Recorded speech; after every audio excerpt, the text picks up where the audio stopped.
ಓಂ ನಮಃ ಶಿವಾಯ್. ಭಾರತ್ ಮಾತಾ ಶಿವಶಕ್ತಿ ಉತ್ತರ್ ಪಿತಾಶ್ರೀ ಬ್ರಹ್ಮ ಬಾಬಾರವರ ವಾಣಿ. ಓಂ. ಪಿತಾಶ್ರೀ ಶಿವ ತಂದೆಯ ನೆನಪಿದೆಯೇ? ಮುರುಳಿಯ ದಿನಾಂಕ 14/8/2026. ಪ್ರಾತಃ ಕ್ಲಾಸ್ ರಿವೈಸ್ ಕೋರ್ಸ್ 12/7/2020. ಓಂ ನಮಃ ಶಿವಾಯ. ತಿಳುವಳಿಕೆಯುಳ್ಳ ಮಕ್ಕಳೇ, ಬಹಳ ಹಳೆಯ ಮಕ್ಕಳು ಸಹ ತಂತ್ರ ಮಂತ್ರದ ಬಲೆಯಲ್ಲಿ ಸಿಲುಕಿಕೊಂಡಿದ್ದಾರೆ. ಹೊರಬರಲು ಬಯಸುತ್ತಾರೆ, ಆದರೆ ಹೊರಬರಲು ಮನಸ್ಸಿಲ್ಲ. ಹಾಗಾದರೆ ಫಲಿತಾಂಶ ಏನಾಗುತ್ತದೆ? ನಮಗೆ ಬಾಬನ ಮೇಲೆ ನಿಶ್ಚಯವಿದೆ ಎಂದು ಹೇಳುತ್ತಾರೆ. ಇದು ಎಂತಹ ನಿಶ್ಚಯ? ಓಂ ನಮಃ ಶಿವಾಯ್. ಎಲ್ಲಾ ಮಕ್ಕಳಿಗೆ ಇದು ತಂದೆಯ ಸಂದೇಶವಾಗಿದೆ. ಮಕ್ಕಳು ಎಲ್ಲೇ ಕುಳಿತಿದ್ದರೂ ನೆನಪು ಮಾಡುತ್ತಾರೆ. ಆದರೆ ಆ ಖುಷಿ, ಆ ಹುಮ್ಮಸ್ಸು, ಉತ್ಸಾಹ, ಆ ಪ್ರೀತಿ ಕೆಲವೊಮ್ಮೆ 7ನೇ ಆಕಾಶಕ್ಕೆ ಏರುತ್ತದೆ ಮತ್ತು ಕೆಲವೊಮ್ಮೆ ಶೂನ್ಯವಾಗುತ್ತದೆ. ವಿಶ್ವದಲ್ಲಿ ಯಾವುದೇ ಪರಿಸ್ಥಿತಿ ಬರಲಿ ಮಕ್ಕಳೇ, ಒಬ್ಬ ತಂದೆಯ ಪ್ರೀತಿ ಮಾತ್ರ ಅಂತಹದ್ದು. ಮತ್ತು ಯಾರು ಖುಷಿಯಾಗಿರುತ್ತಾರೋ, ತಂದೆಯ ಜೊತೆಗಿರುತ್ತಾರೋ ಅವರು ಸುರಕ್ಷಿತವಾಗಿರುತ್ತಾರೆ. ದುಃಖಿತರಾಗಬೇಡಿ, ಏಕೆಂದರೆ ಇದು ಕರ್ಮಭೋಗವಾಗಿದೆ. ಶರೀರದಲ್ಲಿ ಯಾವುದಾದರೂ ಕಾಯಿಲೆ ಬಂದರೆ ಮಕ್ಕಳಿಗೆ ಅನುಭವವಾಗುತ್ತದೆ, ಆತ್ಮಕ್ಕೆ ಅನುಭವವಾಗುತ್ತದೆ. ಏಕೆಂದರೆ ಕರ್ಮಗಳನ್ನು ಯಾರು ಮಾಡಿದರು, ಯಾರ ಜೊತೆ ಮಾಡಿದರು? ಆತ್ಮವು ಶರೀರದ ಜೊತೆಗೂಡಿ ಮಾಡಿತು. ಆದ್ದರಿಂದ ಇಬ್ಬರಿಗೂ ಫಲ ಸಿಕ್ಕಿತು. ನೋಡಿ ಮಕ್ಕಳೇ, ಬಾಬನವರಾದ ಮೇಲೆ ದುಃಖವೇ ಬರಬಾರದು ಎಂದು ಯಾರಾದರೂ ಯೋಚಿಸಿದರೆ ಇದು ಸಂಪೂರ್ಣ ತಪ್ಪು ಯೋಚನೆ. ಒಂದು ವೇಳೆ ಹಾಗೆ ಆಗಿದ್ದರೆ ನಮ್ಮ ಅಂತಿಮ ಸ್ಥಿತಿಯಲ್ಲಿ ಶರೀರಕ್ಕೆ ಬಹಳ ತೊಂದರೆ ಇತ್ತು. ಎಂತಹ ಕೆಮ್ಮು ಬರುತ್ತಿತ್ತೆಂದರೆ ಕೆಲವೊಮ್ಮೆ ಗಂಟಲೇ ಹರಿದು ಹೋಯಿತೇನೋ ಎನಿಸುತ್ತಿತ್ತು. ಬಹಳ ನೋವಾಗುತ್ತಿತ್ತು. ಅಂತಹ ಕಾಯಿಲೆ ಇತ್ತು. ಆಗ ಏನು ಹೇಳುವಿರಿ? ಬಾಬಾ ಮಾಡಿದರೆ? ಬಾಬಾ ಶರೀರವನ್ನೇ ಸಾಲವಾಗಿ ಪಡೆದಿದ್ದಾರೆ. ಆದರೆ ಬಾಬಾ ಏನು ಹೇಳುತ್ತಾರೆಂದರೆ, ಈ ಜನ್ಮಕ್ಕಾಗಿ ಸಾಲ ಪಡೆಯುತ್ತೇನೆ, ಅದರ ಫಲವನ್ನು ಪೂರ್ಣ 21 ಜನ್ಮಗಳಿಗಾಗಿ ನೀಡುತ್ತೇನೆ, ವಿಶ್ವದ ಮಹಾರಾಜನನ್ನಾಗಿ ಮಾಡುತ್ತೇನೆ. ಆದರೆ ಪಾಪಕರ್ಮಗಳು ಏನಿವೆಯೋ ಅದನ್ನು ಚುಕ್ತ ಮಾಡಲೇಬೇಕು. ನಾವೇ ಉಳಿಯಲಿಲ್ಲ, ಶೋಭಾ ಮಗು ಕೂಡ ಉಳಿಯಲಿಲ್ಲ. ಅಂದ್ರೆ ಕರ್ಮದ ಲೆಕ್ಕಾಚಾರದಿಂದ ಅವರು ಕೂಡ ಬಚಾವಾಗಲಿಲ್ಲ. ಎಲ್ಲರೂ ಕರ್ಮದ ಲೆಕ್ಕಾಚಾರ ಅನುಭವಿಸಬೇಕು. ಯಾರ ಶರೀರವನ್ನು ಧಾರಣೆ ಮಾಡಿದ್ದಾರೋ ಅವರು ಬಾಬಾನ ಮಕ್ಕಳಾದ ಮೇಲೆ ತೊಂದರೆಯಾಗುತ್ತಿದೆ, ದುಃಖವಾಗುತ್ತಿದೆ ಎಂದು ಯೋಚಿಸಿದರೆ ಅದು ಸಂಪೂರ್ಣ ತಪ್ಪು ಯೋಚನೆ. ಏಕೆಂದರೆ ಬಾಬಾ ಏನು ಮಾಡುತ್ತಾರೆ? ಬಾಬನ ಪ್ರೀತಿಯು ಆ ದುಃಖವನ್ನು ಸಹಿಸುವ ಶಕ್ತಿಯನ್ನು ನೀಡುತ್ತದೆ. ಇದರಿಂದ ದುಃಖವು ಚಿಕ್ಕದಾಗಿ ಕಾಣುತ್ತದೆ ಮತ್ತು ಪ್ರೀತಿಯು ದೊಡ್ಡ ರೂಪದಲ್ಲಿ ಬರುತ್ತದೆ. ಆಗ ಪರಿಸ್ಥಿತಿಯು ಚಿಕ್ಕದಾಗುತ್ತದೆ. ತಂದೆಯ ಮೇಲೆ ಎಷ್ಟು ಪ್ರೀತಿ ಇದೆ? ಪ್ರೀತಿಯಲ್ಲಿ ಪ್ರತಿಯೊಂದನ್ನು ಸಹಿಸುವುದು ಬಹಳ ಸುಲಭವಾಗುತ್ತದೆ. ಮಕ್ಕಳು ಚೆಕ್ ಮಾಡಿಕೊಳ್ಳಿ, ನನ್ನ ಪ್ರೀತಿ ಎಷ್ಟಿದೆ? ಆದರೂ ತಂದೆ ಇದನ್ನೇ ಹೇಳುತ್ತಾರೆ, ತಂದೆಯನ್ನು ನಂಬುವುದು ಮತ್ತು ತಂದೆಯ ಮಾತನ್ನು ನಂಬುವುದು ಇವೆರಡಕ್ಕೂ ಬಹಳ ವ್ಯತ್ಯಾಸವಿದೆ. ಬಹಳಷ್ಟು ಮಕ್ಕಳು ಹೇಳುತ್ತಾರೆ, ನಾವು ತಂದೆಯನ್ನು ಬಹಳ ನಂಬುತ್ತೇವೆ ಎಂದು. ಅವಶ್ಯವಾಗಿ ತಂದೆ ಆ ಮಕ್ಕಳ ಮೇಲೆ ಯಾವುದೇ ಸಂಶಯ ಪಡುವುದಿಲ್ಲ. ಬಹಳ ಪ್ರೀತಿಸುತ್ತಾರೆ, ಬಹಳ ಪ್ರಿಯವಾದ ಮಕ್ಕಳು. ಆದರೆ ಅದಕ್ಕಿಂತಲೂ ಒಳ್ಳೆಯ ಪುರುಷಾರ್ಥ ಯಾವುದು? ತಂದೆಯ ಮಾತನ್ನು ಎಷ್ಟು ಪಾಲಿಸುತ್ತಾರೆ? ಚೆಕ್ ಮಾಡಿರಿ. ತಂದೆ ಪ್ರತಿಯೊಬ್ಬ ಮಕ್ಕಳ ಸಂಕಲ್ಪವನ್ನು ಕೇಳುತ್ತಾರೆ, ನೋಡುತ್ತಾರೆ.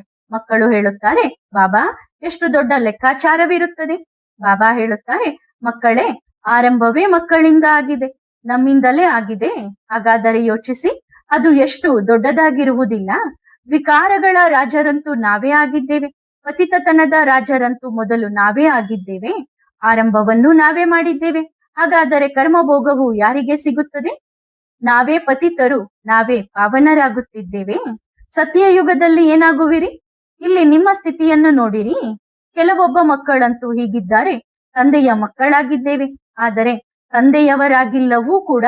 ಇಂದಿನ ಸಮಯದಲ್ಲಿ ಅಂದ್ರೆ ಇತ್ತೀಚಿನ ದಿನಗಳಲ್ಲಿ ಬ್ರಾಹ್ಮಣ ಮಕ್ಕಳಲ್ಲೂ ಸಹ ತಂದೆಯ ಮೇಲೆ ಎಲ್ಲರಿಗೂ ನಿಶ್ಚಯ ಬುದ್ಧಿ ಇಲ್ಲ.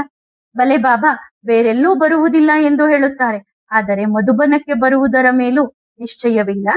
ತಂದೆ ಮಧುಬನದಲ್ಲಿ ಪಾತ್ರ ಮಾಡಿದ್ದರ ಮೇಲೂ ನಿಶ್ಚಯವಿಲ್ಲ. ಹಾಗಾದರೆ ಎಂತಹ ಮಕ್ಕಳು? ತಂದೆ ಇದನ್ನೇ ಹೇಳುತ್ತಾರೆ ಎಂದು ಯೋಚಿಸಿ. ಸರಿ, ಇಲ್ಲಿ ತಂದೆ ಬರಲು ಸಾಧ್ಯವಿಲ್ಲ ಎಂದು ನಂಬದಿದ್ದರೆ ಹೋಗಲಿ, ಆ ಬಾಬನ ಮಾತನ್ನಾದರೂ ನಂಬಿ. ಈ ಬಾಬನ ಮಾತನ್ನು ನಂಬದಿದ್ದರೆ ಆ ಬಾಬನ ಮಾತನ್ನಾದರೂ ನಂಬಿ.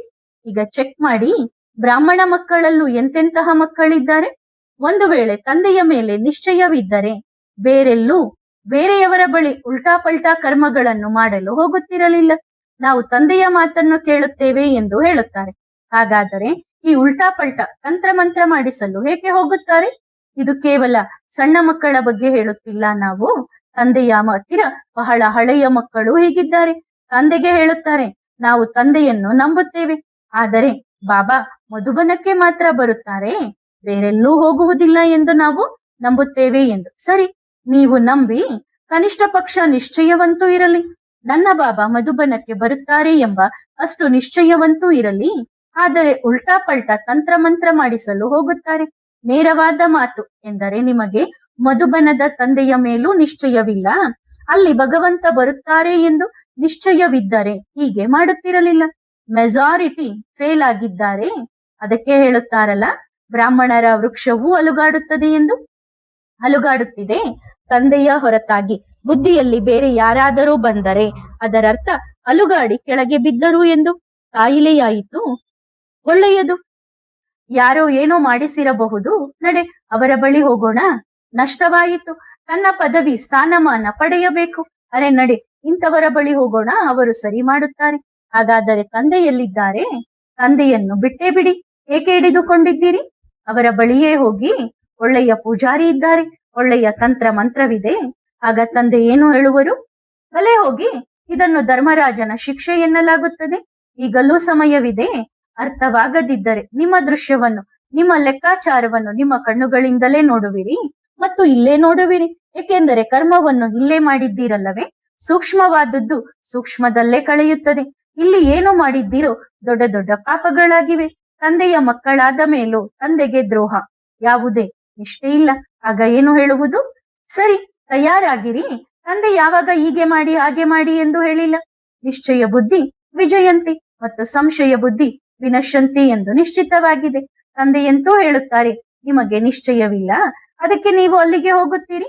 ಅರೆ, ನಿಮಗೆ ಎಷ್ಟು ನಿಶ್ಚಯವಿದೆ ಎಂಬ ನಿಮ್ಮ ಸತ್ಯವನ್ನು ನೀವೇ ನೋಡಿಕೊಳ್ಳಿ. ನೀವು ಅಂತಹ ಬಾಬಾಗಳ ಬಳಿ ಹೋಗುತ್ತೀರಿ, ಯಾರು ಇತರರಿಗೆ ದುಃಖ ಕೊಡುವವರಾಗಿದ್ದಾರೆ, ಯಾರಿಗೋ ದುಃಖ ನೀಡಿ ತಮ್ಮ ಸುಖದ ಇಚ್ಛೆ ಮಾಡುತ್ತಿದ್ದಾರೆ. ಮತ್ತು ಇದು ನಡೆಯುತ್ತದೆ ಏಕೆಂದರೆ ಇದು ರಾವಣನ ರಾಜ್ಯವಾಗಿದೆ. ಆದ್ದರಿಂದ ಅದರಲ್ಲಿ ಶಕ್ತಿಯೂ ತುಂಬಿದೆ. ಹಾಗಾದರೆ ಹೇಗೆ ಆಗುವುದಿಲ್ಲ? ತಂದೆಯ ಮಡಿಲಿನಲ್ಲಿದ್ದು ಎಷ್ಟೇ ಪರೀಕ್ಷೆ ಬಂದರೂ ಪಾರಾಗಿ ತಂದೆ ಮೂರ್ತಿಯನ್ನು ಮಾಡುತ್ತಿದ್ದಾರೆ, ತಯಾರು ಮಾಡುತ್ತಿದ್ದಾರೆ. ನಿಮ್ಮ ನಿಶ್ಚಯವು ಪಕ್ಕಾ ಆಗಿದ್ದರೆ ತಂದೆ ಗ್ಯಾರಂಟಿ ಕೊಡುತ್ತಾರೆ, ಎಂದಿಗೂ ಯಾವುದೇ ದುಃಖವಾಗಲು ಬಿಡುವುದಿಲ್ಲ ಎಂದು. ನಿಶ್ಚಯವೇ ಅಲುಗಾಡಿಸಿದರೆ ಅಲ್ಲಿಗೆ ಹೋಗಿ ಸುಖಿಯಾಗುತ್ತೇವೆ ಎಂದು ಯೋಚಿಸುತ್ತಾರೆ. ಅರೆ ನೋಡಿ, ನಾವು ಇಷ್ಟು ವರ್ಷಗಳಿಂದ ಜ್ಞಾನದಲ್ಲಿದ್ದೇವೆ, ಆದರೆ ಏನೂ ಆಗಲಿಲ್ಲ ಎಂದು ಯೋಚಿಸುತ್ತಾರೆ. ಒಂದು ದಿನ ಆ ಬಾಬಾನ ಬಳಿ ಹೋದೆವು, ನಮ್ಮ ಜೀವನವೇ ಬದಲಾಗಿ ಹೋಯಿತು. ಎಂತಹ ಮೂರ್ಖ ಮಕ್ಕಳಿದ್ದಾರೆ. ಒಂದೇ ದಿನದಲ್ಲಿ ತಂದೆಯ ಮೇಲಿನ ನಿಶ್ಚಯ ಸಮಾಪ್ತಿ. 20 ವರ್ಷಗಳಿಂದ ತಂದೆಯ ಬಳಿ ಇದ್ದಾರೆ ಮತ್ತು ಒಂದು ದಿನ ಹೊರಗೆ ಹೋದರು. ಇದು ಎಂತಹ ನಿಶ್ಚಯ! ಜೀವನವನ್ನೇ ನೀಡಿದ್ದಾರೆ. ಜೀವನವನ್ನು ಹೇಗೆ ನೀಡಬೇಕೆಂದರೆ, ಕಾಯಿಲೆಯಲ್ಲಿ ಶರೀರವೇ ಹೋದರೂ ಬರುವುದು ನಿಮ್ಮ ಬಳಿಯೇ ಬಾಬಾ. ನಾವು ಬಾಬನಿಗೆ ಜೀವನ ಕೊಟ್ಟಿದ್ದೇವೆ, ಪ್ರಪಂಚದಿಂದ ಸತ್ತು ಬಂದಿದ್ದೇವೆ, ಸತ್ತೇ ಬಿದ್ದಿದ್ದೇವೆ. ಪದವಿ, ಸ್ಥಾನಮಾನ, ಗೌರವ ನಮಗೆ ಬೇಡ. ನೀವು ಏನು ಕೊಡುತ್ತೀರೋ ಅದಕ್ಕೆ ನಾವು ಸಿದ್ಧರಿದ್ದೇವೆ. ಇದು ತಂದೆಯ ಮೇಲಿನ ನಿಶ್ಚಯ. ಹೀಗೆ ಮಾಡಿದರೆ ಅದು ಸಿಗುತ್ತದೆ, ಹಾಗೆ ಮಾಡಿದರೆ ಹೀಗೆ ಸಿಗುತ್ತದೆ ಎನ್ನುವುದು ನಿಶ್ಚಯವಿಲ್ಲ. ಆದ್ದರಿಂದ ಮಕ್ಕಳು ಎಲ್ಲೇ ಕುಳಿತಿದ್ದರೂ ನಮ್ಮ ಆದಿಪಿತ ಬ್ರಹ್ಮ ಬಾಬಾರವರ ತನುವಿನಲ್ಲಿ ಶಿವ ಪರಮಪಿತ ಪರಮಾತ್ಮನು ಬಂದು ಸತ್ಯಯುಗಿ ಸೃಷ್ಟಿಯ ಸ್ಥಾಪನೆ ಮಾಡಿದರು ಎಂದು ನಂಬುವುದಾದರೆ ತಮ್ಮ ಹೃದಯದಲ್ಲಿ ಕುಳಿತು ಕೇಳಿಕೊಳ್ಳಿ, ನಾನು ಏನು ಮಾಡುತ್ತಿದ್ದೇನೆ? ನಾವು ಬ್ರಹ್ಮ ತಂದೆಯ ಸಮಾನರಾಗುತ್ತೇವೆ ಎಂದು ಹೇಳುವುದಾದರೆ ನಾವು ಅಂತಹ ಕರ್ಮಗಳನ್ನು ಮಾಡುತ್ತಿದ್ದೇವೆಯೇ ಎಂದು ತಮ್ಮ ಹೃದಯವನ್ನೇ ಕೇಳಿಕೊಳ್ಳಿ. ಇಂದು ಬಾಬಾ ಅದಕ್ಕಾಗಿಯೇ ಹೇಳಿದರು. ಏಕೆಂದರೆ ಕಾಯಿಲೆ ಬಂತು, ನಡೆ ಅಂತವರ ಬಳಿ ಹೋಗೋಣ. ದುಃಖವಾಯಿತು, ನಡಿ ಇವರ ಬಳಿ. ನಂತರ ಹೇಳುತ್ತಾರೆ, ನಮಗೆ ಬಾಬನ ಮೇಲೆ ನಿಶ್ಚಯವಿದೆ ಎಂದು. ಇದು ಎಂತಹ ನಿಶ್ಚಯ! ಅರೆ, ಬಹಳ ಹಳೆಯ ಮಕ್ಕಳು ಹೀಗೆ ಮಾಡುತ್ತಿದ್ದಾರೆ. ಈ ಬಲೆಯಲ್ಲಿ ಎಷ್ಟು ಸಿಲುಕಿಕೊಂಡಿದ್ದಾರೆಂದರೆ ಹೊರಬರಲು ಬಯಸುತ್ತಾರೆ, ಆದರೆ ಹೊರಬರಲು ಮನಸ್ಸಿಲ್ಲ. ಹಾಗಾದರೆ ಫಲಿತಾಂಶ ಏನಾಗುತ್ತದೆ? ತಂದೆ ಹೇಳುತ್ತಾರೆ, ಪ್ರತಿಯೊಬ್ಬರು ತಮ್ಮ ತಮ್ಮ ಪುರುಷಾರ್ಥವನ್ನು ಚೆಕ್ ಮಾಡಿಕೊಳ್ಳಿ. ನಾವು ಇಲ್ಲೇ ರಾಜರಾಗಿದ್ದೆವು ಎಂದು ಯೋಚಿಸುತ್ತಾರೆ. ಭವಿಷ್ಯದ ಚೀಟಿ ಕಟ್, ಇಲ್ಲೇ ರಾಜರಾಗಿ ಬಿಡಿ. ಎಷ್ಟರ ಮಟ್ಟಿಗೆ ರಾಜರಾಗುವಿರಿ? 2-4 ಜನ ಕ್ಲಾಸಿಗೆ ಬರುತ್ತಾರೆ, ಕೋರ್ಸ್ ಮಾಡುವವರು ಬರುತ್ತಾರೆ. ಎಷ್ಟರ ಮಟ್ಟಿಗೆ ರಾಜರಾದಿರಿ? ಆದರೆ ಭವಿಷ್ಯದ ರಾಜ ಪದವಿ ಖತಂ. ತಮ್ಮನ್ನು ಇಲ್ಲೇ ರಾಜರೆಂದು ತಿಳಿದುಕೊಳ್ಳುತ್ತಾರೆ. ಇದು ಬಹಳ ತಪ್ಪು. ನಿಜವಾಗಿಯೂ ತಂದೆಯ ಮೇಲೆ ಪ್ರೀತಿ ಇದ್ದರೆ ತಂದೆಯ ಮೇಲೆ ನಿಶ್ಚಯವಿಡಿ. 20 ವರ್ಷಗಳ ತಪಸ್ಸು ಪರಿಶ್ರಮವನ್ನು 1 ವರ್ಷದಲ್ಲಿ ಹಾಳು ಮಾಡಿಕೊಳ್ಳಬೇಡಿ. ಇಲ್ಲದಿದ್ದರೆ ಎಂತಹ ಲೆಕ್ಕ ತೆರೆಯುತ್ತಾರೆಂದರೆ ಎಲ್ಲವೂ ಬಂದ್. ಇದು ಸುಧಾರಿಸಿಕೊಳ್ಳುವ ಸಮಯ. ಸುಧಾರಿಸಿಕೊಳ್ಳದಿದ್ದರೆ ಏನಾಗುತ್ತದೆ? ಅಳುವಿರಿ, ಆದರೂ ತಂದೆ ಸಿಗುವುದಿಲ್ಲ. ಹುಡುಕಾಡುವಿರಿ, ಆದರೂ ತಂದೆ ಸಿಗುವುದಿಲ್ಲ. ಏನೇ ಮಾಡಿದರೂ ಸಹ ಎಲ್ಲಿಯವರೆಗೆ ಪೂರ್ಣವಾಗಿ ಲೆಕ್ಕಾಚಾರ ಮುಗಿಯುವುದಿಲ್ಲವೋ ಅಲ್ಲಿಯವರೆಗೆ ತಂದೆ ಸಿಗುವುದಿಲ್ಲ. ಆದ್ದರಿಂದ ಇದು ತಂದೆಯ ಎಚ್ಚರಿಕೆಯಾಗಿದೆ. ಈ ಸೃಷ್ಟಿ ಮತ್ತು ಯಜ್ಞದ ಸ್ಥಾಪನೆಯ ಆದಿಪಿತನ ಮೂಲಕವಾಗಿದೆ. ಆದ್ದರಿಂದ ಅದೇ ಆದಿಪಿತನು ಎಲ್ಲಾ ಮಕ್ಕಳಿಗೆ ಹೇಳುತ್ತಿದ್ದಾರೆ, ಕರ್ಮಗಳನ್ನು ಈಗಲೂ ಸಂಭಾಳಿಸಿಕೊಳ್ಳಬಹುದು. ಈಗಲೂ ಸಮಯವಿದೆ. ಒಂದು ದಿನದ ಸುಖ ನೀಡುವ, ಆದರೆ 20 ವರ್ಷಗಳ ಕಾಲ ದುಃಖ ನೀಡುವ ಕರ್ಮವನ್ನು ಎಲ್ಲವನ್ನೂ ಬಿಟ್ಟು ಬಿಡಿ. ಒಂದು ದಿನದ ಸುಖದ ಅನುಭವ ಮಾಡಿ 20 ವರ್ಷಗಳ ತಪಸ್ಸನ್ನು ಭಂಗ ಮಾಡುವುದು ಮಹಾನತೆಯಲ್ಲ, ಮೂರ್ಖತನವಾಗಿದೆ. ಈ ಮೂರ್ಖತನದಿಂದ ಹೊರಬನ್ನಿರಿ. ಬಾಬಾ ನಾವು ಸಮರ್ಪಿತರಾಗಿದ್ದೇವೆ ಎಂದು ಹೇಳುತ್ತಾರೆ. ಒಳ್ಳೆಯದು. ಪ್ರಾಕ್ಟಿಕಲ್ ಆಗಿ ಸಮರ್ಪಣೆಯ ಸಮಯ ಬಂದಾಗ ತಿಳಿಯುತ್ತದೆ ಮಕ್ಕಳು ಎಷ್ಟು ಸಮರ್ಪಣಾ ಬುದ್ಧಿಯವರು, ಎಷ್ಟು ನಿಶ್ಚಯ ಬುದ್ಧಿಯವರು ಎಂದು. ಈ ಸಂದೇಶವನ್ನು ಬಾಬಾ ಮೂಲೆಯಲ್ಲಿ ಕುಳಿತು ಈ ಕರ್ಮ ಮಾಡುತ್ತಿರುವ ಪ್ರತಿಯೊಬ್ಬ ಮಗುವಿಗೂ ಹೇಳುತ್ತಿದ್ದಾರೆ. ಮಕ್ಕಳಂತೂ ಹೀಗಿದ್ದಾರೆ, ಉಲ್ಟಾ ಕರ್ಮ ಮಾಡುವವರು. ತಂದೆಯ ಧ್ವನಿಯನ್ನು ಕೇಳಿಸಿಕೊಳ್ಳಲೇ ಸಾಧ್ಯವಿಲ್ಲ, ಏಕೆಂದರೆ ಅದು ಚುಚ್ಚುತ್ತದೆ, ನೋವಾಗುತ್ತದೆ, ಕಿವಿಗೆ ಬೀಳಲು ಬಿಡುವುದಿಲ್ಲ. ವಿಕಾರಗಳು ಧೈರ್ಯವಿದ್ದರೆ ಆದರೂ ಕೇಳಿ. ಎಲ್ಲೋ ಕೆಲವು ಮಕ್ಕಳು ಎಷ್ಟು ಪ್ರಿಯವಾಗಿದ್ದಾರೆಂದರೆ ತಂದೆಯನ್ನು ಭೇಟಿಯಾಗಲು ತಡಕಾಡುತ್ತಿದ್ದಾರೆ. ಆ ಮಕ್ಕಳಿಗೂ ಸಂದೇಶವಿದೆ, ನಿಶ್ಚಯ ಮತ್ತು ತಾಳ್ಮೆ. ಹಾಗಲ್ಲ, ಕೆಲವು ಮಕ್ಕಳು ಹೀಗೆ ಯೋಚಿಸುತ್ತಾರೆ, ಒಂದು ಬಾರಿ ಹೋಗಿ ಚೆಕ್ ಮಾಡೋಣ. ಚೆಕ್ ಮಾಡುವುದರಲ್ಲೇನಿದೆ? ಒಂದು ಬಾರಿ ನಿಜವಾಗಿಯೂ ಬರುತ್ತಿದ್ದಾರೋ ಇಲ್ಲವೋ ಎಂದು ನೋಡೋಣ. ಕೆಲವು ಮಕ್ಕಳು ಯೋಚಿಸುತ್ತಿದ್ದಾರೆ, ನಾವು ಇಷ್ಟು ಪ್ರಶ್ನೆಗಳನ್ನು ಬರೆದುಕೊಂಡು ಹೋಗುತ್ತೇವೆ, ಒಂದು ವೇಳೆ ಅವರು ಉತ್ತರ ನೀಡಿದರೆ ಇವರೇ ಬಾಬಾ ಎಂದು ತಿಳಿದುಕೊಳ್ಳುತ್ತೇವೆ, ನೀಡದಿದ್ದರೆ ಯಾರೋ ಬೇರೆಯವರು ಬರುತ್ತಿರಬಹುದು, ಯಾವುದೋ ಆತ್ಮ ಅಲೆದಾಡುತ್ತಿರಬಹುದು ಎಂದು ಯೋಚಿಸುತ್ತಾರೆ. ಇದು ಬಹಳ ಮೂರ್ಖತನದ ಮಾತು. ಆ ಮಕ್ಕಳಿಗೂ ತಂದೆ ಹೇಳುತ್ತಾರೆ, ತಮ್ಮ ಬುದ್ಧಿ ಉಪಯೋಗಿಸುವುದನ್ನು ನಿಲ್ಲಿಸಿ. ಇಲ್ಲದಿದ್ದರೆ ಬುದ್ಧಿ ಉಪಯೋಗಿಸುತ್ತಾ ಅಂತಹ ವಿನಾಶದ ಒಂದು ಅಲೆ ಬರುತ್ತದೆಂದರೆ ಎಲ್ಲವನ್ನು ಕೊಚ್ಚಿಕೊಂಡು ಹೋಗುತ್ತದೆ. ಪ್ರೀತಿಯಲ್ಲಿ ಪ್ರಶ್ನೆ ಕೇಳುವುದು ಬೇರೆ ವಿಷಯ, ಸಂಶಯದಲ್ಲಿ ಪ್ರಶ್ನೆ ಕೇಳುವುದು ಬೇರೆ ವಿಷಯ, ತನ್ನ ಬುದ್ಧಿಯನ್ನು ಕ್ಲಿಯರ್ ಮಾಡಿಕೊಳ್ಳಲು ಕೇಳುವುದು ಬೇರೆ ವಿಷಯ. ಕೆಲವು ಮಕ್ಕಳು ಯೋಚಿಸುತ್ತಾರೆ, ಅರ್ಧ ಪ್ರಶ್ನೆಗಳಿಗೆ ಉತ್ತರ ನೀಡಿದರು, ಇನ್ನು ಅರ್ಧಕ್ಕೆ ಉತ್ತರ ನೀಡಲಿಲ್ಲ. ಈಗ ಈ ಬಾಬಾ ಅರ್ಧವೋ ಅಥವಾ ಪೂರ್ಣವೋ ಅರ್ಥವಾಗಲಿಲ್ಲ. ಪ್ರಶ್ನೆಗೆ ಉತ್ತರ ಸಿಕ್ಕಿತ್ತು, ನಿಶ್ಚಯ. ಇಲ್ಲದಿದ್ದರೆ ಉತ್ತರ ಸಿಗಲಿಲ್ಲ ಎಂದರೆ ಸಂಶಯ. ಪ್ರಶ್ನೆಯನ್ನು ತಂದೆ ಸ್ವಲ್ಪ ತಿರುಗಿಸಿದರೆ ಇವರೂ ತಿರುಗುತ್ತಾರೆ. ಅಂತಹ ಮಕ್ಕಳು ಬೇಡ. ಮಕ್ಕಳು ಎಂತಹವರು ಬೇಕೆಂದರೆ ತಂದೆ ಏನೋ ಹೇಳುತ್ತಾರೋ, ಒಂದು ವೇಳೆ ತಂದೆ ಪ್ರಶ್ನೆಗೆ ಉತ್ತರ ಕೊಡದಿದ್ದರೆ ಬಹುಶಃ ಬಾಬಾ ಮುಂದಿನ ಬಾರಿ ಕೊಡಬಹುದು ಎಂದು ಯೋಚಿಸಬೇಕು. ಮುಂದಿನ ಬಾರಿಯೂ ಕೊಡದಿದ್ದರೆ ಬಹುಶಃ ಆ ಪ್ರಶ್ನೆಗೆ ಉತ್ತರ ಕೊಡುವ ಸಮಯ ಬಂದಿಲ್ಲ ಎಂದು ಯೋಚಿಸಬೇಕು. ಆದರೆ ಮಕ್ಕಳು ಏನು ಮಾಡುತ್ತಾರೆ? ಪೂರ್ಣವಾಗಿ ತಿರುಗಿ ಬಿಡುತ್ತಾರೆ. ಅಂತಹ ಮಕ್ಕಳು ಬೇಡ. ಒಂದು ಕ್ಷಣದಲ್ಲಿ ಸೋಡಾ ವಾಟರ್ ಮತ್ತು ಇನ್ನೊಂದು ಕ್ಷಣದಲ್ಲಿ ಗಾಳಿ ಹೋದಂತೆ ಆಗುವವರು ಅಲ್ಲ, ನಿಶ್ಚಯ ಬುದ್ಧಿಯವರಾಗಬೇಕು. ತಂದೆ ಪ್ರಶ್ನೆಗೆ ಉತ್ತರ ನೀಡಿದರೂ ಸ್ಥಿತಿ ಏಕರಸವಾಗಿರಲಿ, ನೀಡದಿದ್ದರೂ ಸ್ಥಿತಿ ಏಕರಸವಾಗಿರಲಿ. ಅಂತಹ ಮಕ್ಕಳು ತಂದೆಗೆ ಬೇಕು. ಹಾಗಲ್ಲದೆ ಇಲ್ಲಿಗೆ ಉರುಳಿದರು ಮತ್ತೆ ಅಲ್ಲಿಗೆ ಉರುಳಿದರು ಅಂದ್ರೆ ಉತ್ತರ ಕೊಟ್ರೆ ಈ ಕಡೆ ಟರ್ನ್ ಆದೆ, ಕೊಡ್ಲಿಲ್ಲ ಅಂದ್ರೆ ಆ ಕಡೆ ಟರ್ನ್ ಆದೆ, ಬೇಕಾದಾಗ ಈ ಕಡೆಗೆ, ಬೇಡ ಆದಾಗ ಆ ಕಡೆಗೆ. ಈ ರೀತಿ ಅಲ್ಲ. ಅಂತಹ ಮಕ್ಕಳನ್ನು ಏನು ಮಾಡುವುದು? ನಮಗಂತೂ ಮಾಲೆ ತಯಾರಿಸಬೇಕಿದೆ. ಸ್ವಚ್ಛವಾಗಿರುವವರು ಬೇಕು. ಬಾಬಾ ಸ್ವಚ್ಛವಾಗಿ ನೀವೇ ಮಾಡುತ್ತೀರಿ ಎಂದು ಹೇಳುತ್ತಾರೆ. ಹೌದು, ಖಂಡಿತ ಮಾಡುತ್ತೇವೆ, ಆಗುವಿರಾ ಎಂದು ಕೇಳುತ್ತಿದ್ದಾರೆ. ಸ್ವಚ್ಛ ಆಗಲು ಬಯಸುವುದಾದರೆ ತಮ್ಮ ಬುದ್ಧಿ ಉಪಯೋಗಿಸುವುದನ್ನು ನಿಲ್ಲಿಸಿ. ತಮ್ಮ ಬುದ್ಧಿ ಉಪಯೋಗಿಸುವುದು, ತಮ್ಮ ಮೆದುಳು ಓಡಿಸುವುದು ಎಂದರೆ ಬಾಬಾ ಈಗೇಕೆ ಹೇಳಿದರು? ಅರೆ ಬಾಬಾ ಈಗಲ್ಲ, ಈಗ ಹೀಗೆ ಮಾಡಬೇಕಿತ್ತು. ಈಗ ಮೊದಲು ಹೇಳಿ, ಬಾಬಾ ನೀವು ಅಥವಾ ನಮ್ಮ ಬಾಬನೋ? ಯಾರು ಬಾಬಾ? ಮತ್ತೆ ನೀವು ಬಾಬಾ ಆಗಲು ಬಂದಿರುವಾಗ ಹಾಗಿರಿ ಬಾಬಾ, ಅಷ್ಟೇ. ಭಕ್ತಿ ಮಾರ್ಗದಲ್ಲೂ ಗುರುಗಳ ಬಳಿ ಕಲಿಯಲು ಹೋಗುತ್ತಿದ್ದಾಗ ಗುರುಗಳು ಏನೇ ಹೇಳಿದರು ಸತ್ಯವಚನ್ ಮಹಾರಾಜ್ ಎನ್ನುತ್ತಿದ್ದರು. ಇಲ್ಲಿ ತಂದೆ ಕುಳಿತಿದ್ದಾರೆ. ಒಂದು ವೇಳೆ ಮಕ್ಕಳಿಂದ ತಪ್ಪು ಮಾಡಿಸಿದರೆ ಅದನ್ನು ಸುಧಾರಿಸುವ ತಂದೆಯೂ ಕುಳಿತಿದ್ದಾರೆ. ಒಂದು ವೇಳೆ ತಮ್ಮ ಬುದ್ಧಿಯಿಂದ ನಡೆದು ಉಲ್ಟಾ ಆದರೆ ನಂತರ ತಂದೆ ಮಾಡಿಸಿದರು ಎಂದು ಹೇಳಬೇಡಿ, ಅದಕ್ಕೆ ತಂದೆ ಜವಾಬ್ದಾರರಾಗುವುದೇ ಇಲ್ಲ. ಆದ್ದರಿಂದ ಬಾಬಾ ಪ್ರತಿಯೊಬ್ಬ ಮಗುವಿನಿಂದ ಏನು ಬಯಸುತ್ತಾರೆ? ತಂದೆಯನ್ನು ಬಹಳ ನೆನಪು ಮಾಡುತ್ತಾರೆ. ಇಡೀ ವಿಶ್ವವೇ ಮಾಡುತ್ತದೆ. ಯಾರಿಗೆ ಶರೀರವಿದೆಯೋ ಅವರು ಮಾಡುತ್ತಾರೆ ಮತ್ತು ಯಾರಿಗೆ ಇಲ್ಲವೋ ಅವರೂ ಮಾಡುತ್ತಾರೆ. ಆದರೆ ತಂದೆ ಏನು ಬಯಸುತ್ತಾರೆಂದರೆ ನೀವು ಎಂತಹವರಾಗಿ ಎಂದರೆ ತಂದೆಯೇ ನಿಮ್ಮನ್ನು ನೆನಪು ಮಾಡಬೇಕು. ನನ್ನ ಮುದ್ದಿನ ಮಗು, ವಾ ನನ್ನ ಹೀರೋ ಮಗು, ವಾ ನನ್ನ ನಂಬರ್ 1 ಮಗು, ತಂದೆಯೇ ವಾ ಮಗು ವಾ ಎಂದು ಹೇಳುವಂತಾಗಬೇಕು. ಮತ್ತು ಅಂತಹವರ ಪಟ್ಟಿ ಬಹಳ ಚಿಕ್ಕದಿದೆ. ಕೆಲವು ಮಕ್ಕಳಂತೂ ಗೊಂದಲದಲ್ಲೇ ಇರುತ್ತಾರೆ. ಅಚ್ಚ, ಬಾಬಾ ಇದನ್ನು ತಿಳಿಸಿ. ಹೌದು, ಬಾಬಾ ತಿಳಿಸುತ್ತಾರೆ. ಪುರುಷಾರ್ಥ ಬಿಟ್ಟು ಬಿಡುತ್ತಾರೆ. ಯಾವ ರಹಸ್ಯಗಳನ್ನು ತಿಳಿಯಬೇಕಿದೆ? ಬರುವ ಸಮಯದಲ್ಲಿ ರಹಸ್ಯಗಳೇ ಬಯಲಾಗಲಿವೆ. ಆದರೆ ಕಾಯುವಿಕೆ ಮತ್ತು ತಾಳ್ಮೆ. ಮಕ್ಕಳಲ್ಲಿ ತಾಳ್ಮೆ ಇಲ್ಲ. ಈ ತಾಳ್ಮೆಯ ಪರೀಕ್ಷೆಯು ಬಹಳ ದೊಡ್ಡ ಪರೀಕ್ಷೆಯಾಗಿದೆ. ಸರಿ ತಾನೇ ಮಕ್ಕಳೇ? ಅರ್ಥವಾಯಿತೆ? ದೂರ ಕುಳಿತಿರುವವರಿಗೂ ಅರ್ಥವಾಗಲಿ, ಹತ್ತಿರವಿರುವವರಿಗಂತೂ ಅರ್ಥವಾಗಿದೆ. ಎಲ್ಲೇ ಕುಳಿತಿರಲಿ ತಂದೆಯ ಪ್ರೀತಿ ಪ್ರತಿಯೊಬ್ಬ ಮಗುವಿನ ಮೇಲಿದೆ. ಬಾಬಾ, ನೀವು ಭೇಟಿಯಾಗಲು ಕರೆಯುತ್ತಿಲ್ಲ ಎಂದರೆ ನಿಮ್ಮ ಪ್ರೀತಿ ಕಡಿಮೆ ಇದೆ ಎಂದು ಯಾರೂ ಯೋಚಿಸಬೇಡಿ. ಖಂಡಿತ ಇಲ್ಲ, ತಂದೆಯ ಪ್ರೀತಿ ಕಡಿಮೆ ಇಲ್ಲ. ತಂದೆಯ ಪ್ರೀತಿ ಇನ್ನೂ ಹೆಚ್ಚಾಗುತ್ತದೆ. ಬಾಬಾ, ನಿಮಗೆ ಕಾಣಿಸುತ್ತಿದೆಯಲ್ಲವೇ ನಾವು ಎಷ್ಟು ಹುಡುಕಾಡುತ್ತಿದ್ದೇವೆ ಎಂದು ಕೆಲವರು ಹೇಳುತ್ತಾರೆ. ಖಂಡಿತ ಕಾಣಿಸುತ್ತಿದೆ. ನೋಡಿ ಮಕ್ಕಳೇ, ಸೋಡಾ ವಾಟರ್ ಅಂತೂ ಅಲ್ಲವಲ್ಲ. ಪ್ರತಿಯೊಂದು ಮಗು ತಂದೆಯನ್ನು ಎಷ್ಟು ಪ್ರೀತಿಸುತ್ತದೆ ಮತ್ತು ತಾಳ್ಮೆ ಎಷ್ಟಿದೆ ಎಂದು ಬಾಬನಿಗೆಲ್ಲ ಕಾಣಿಸುತ್ತಿದೆ. ಕಾಯುವಿಕೆ ಎಷ್ಟಿದೆ ಮತ್ತು ನೋಡಿ ಮಕ್ಕಳೇ, ತಂದೆಯದೇ ಆದ ರೀತಿ ಇದೆ. ದೂರವಿಟ್ಟರೆ ನೆನಪು ಬಹಳ ಹೆಚ್ಚಾಗುತ್ತದೆ. ಎಷ್ಟೆಂದರೆ ಬೇಗ ಬೇಗ ವಿಕರ್ಮಗಳು ವಿನಾಶವಾಗುತ್ತವೆ. ಹತ್ತಿರ ಬಂದರೆ ಹೊಟ್ಟೆ ತುಂಬಿತು, ತಗೊಳ್ಳಿ ಬಾಬಾ ಈಗ ಆಯಿತು ಎನ್ನುತ್ತಾರೆ. ಆಗ ಹಾಗೆಯೇ ಉಳಿದು ಬಿಡುತ್ತಾರೆ. ಈಗ ಬೇಗ ಬೇಗ ಏನು ಮಾಡಬೇಕು? ಮಕ್ಕಳನ್ನು ಸಂಪೂರ್ಣರನ್ನಾಗಿ ಮಾಡಬೇಕು.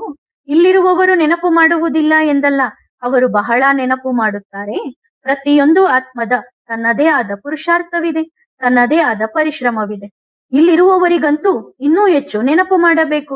ಏಕೆಂದರೆ ನಾವು ಪ್ರತಿ ಕ್ಷಣ ತಂದೆಯ ದೃಷ್ಟಿಯಲ್ಲಿದ್ದೇವೆ ಎಂದು. ನೀವು ಯಾರ ದೃಷ್ಟಿಯಲ್ಲಿದ್ದೀರಿ ಎಂದು ಹೇಳುತ್ತೀರಲ್ಲವೇ? ಕ್ಯಾಮೆರಾದ ದೃಷ್ಟಿಯಲ್ಲಿದ್ದೀರಾ? ಮತ್ತು ತಂದೆಯ ಬಳಿ ಎಂತಹ ಕ್ಯಾಮೆರಾ ಇದೆ ಎಂದರೆ ಅದು ಸೂಕ್ಷ್ಮದಲ್ಲಿ ಸೂಕ್ಷ್ಮವಾದ ವಿಷಯಗಳನ್ನು ನೋಡುತ್ತದೆ. ಪ್ರಪಂಚದ ಟಿವಿ ಹೊರಗಿನ ವಸ್ತುಗಳನ್ನು ನೋಡುತ್ತದೆ. ಮೂಗು, ಕಿವಿ, ಮುಖ ನೋಡುತ್ತದೆ, ಶರೀರ ಕಾಣಿಸುತ್ತದೆ. ತಂದೆಯ ಟಿವಿ ಎಂತಹದ್ದೆಂದರೆ ಬುದ್ಧಿಯೊಳಗೆ ನುಗ್ಗಿ ನೋಡುತ್ತದೆ ಏನು ನಡೆಯುತ್ತಿದೆ ಎಂದು. ಹೊರಗಿನ ಟಿವಿಯ ಅವಶ್ಯಕತೆ ಬಾಬನಿಗಿಲ್ಲ. ಹೊರಗಿನ ಟಿವಿಯನ್ನು ಮಕ್ಕಳಿಗಾಗಿ ಬಿಟ್ಟಿದ್ದಾರೆ. ಬಾಬನ ಟಿವಿ ಎಷ್ಟು ಪವರ್ಫುಲ್ ಆಗಿದೆ ಎಂದರೆ, ಎಲ್ಲಿ ಅಸಡ್ಡೆ ಮಾಡುತ್ತಿದ್ದಾರೆ ಅಂದ್ರೆ, ಎಲ್ಲಿ ಬಾಬನ ಮಾತನ್ನ ನೆಗ್ಲೆಕ್ಟ್ ಮಾಡ್ತಾ ಇದ್ದಾರೆ ಎಂದು ನೋಡುತ್ತಿದ್ದಾರೆ. ಆಗ ಹೇಳುತ್ತಾರೆ, ನಡೆ, ನಿನ್ನ ಕಿವಿ ಹಿಡಿದು ಎಳೆದುಕೋ, ಇಂತಹ ತಪ್ಪು ನೀನು ಮತ್ತೆ ಮುಂದೆ ಮಾಡಬೇಡ. ಸರಿ ತಾನೆ? ಮಕ್ಕಳು ತಮ್ಮ ಕರ್ಮಗಳ ಮೇಲೆ ಗಮನ ಕೊಡಲಿ. ತಂದೆಯ ಛತ್ರಛಾಯೆಯು ಬಹಳ ತಂಪಾಗಿದೆ.